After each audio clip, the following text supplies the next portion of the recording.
It's Saturday night, I'm John Kramer, and tonight SNL dropped a different sort of F-bomb.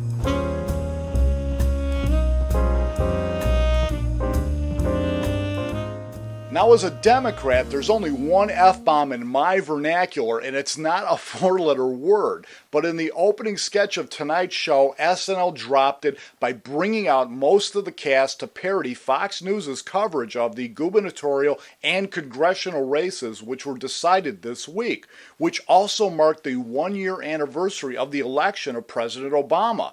The sketch was great, and the cast did a super job lampooning Fox News personalities like Glenn Beck, Brit Hume, and Karl Rove as they gave their alternate reality perspectives on what the election results really meant.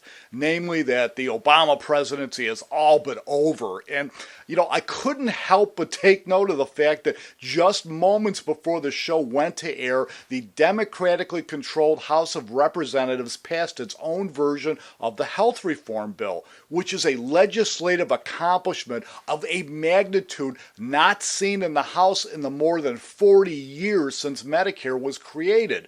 So much for the failed Obama presidency. And out of curiosity, I hunted around the net to see what kind of coverage the story was being given by news sites like CBS, the New York Times, the Wall Street Journal, and the Washington Post. Now, most of them proclaimed a victory for the Democrats with a picture of a very happy-looking Speaker Nancy Pelosi. The odd man out, not surprisingly, was Fox News, which proclaimed simply, "House passes health bill," alongside a large photo of the Fort Hood shooting suspect stating, "Death penalty awaiting Fort Hood suspect," which in my book is just shy of saying, "Death panel awaiting Fort Hood suspect." Well, one of the things which has been missing on the show this season has been some sort of a worthy adversary for President Obama to struggle against, much like Hillary Clinton and John McCain once were. And it now seems clear that while the Republican Party has been unable to produce such a figure, the media has filled that void with the conservative personalities of Fox News and, of course, Rush Limbaugh, which gets me to once again wondering if the show will ever get around to taking a stab at the biggest elephant in the Republican Party.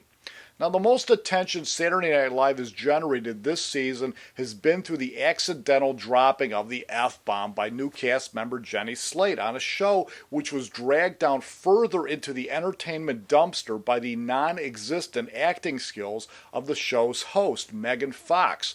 So what a pleasure it was then tonight to see a first-rate talent like Taylor Swift take the reins of the show as guest host and musical guest on what was all in all a really solid episode. Let's hope they can keep up the good work.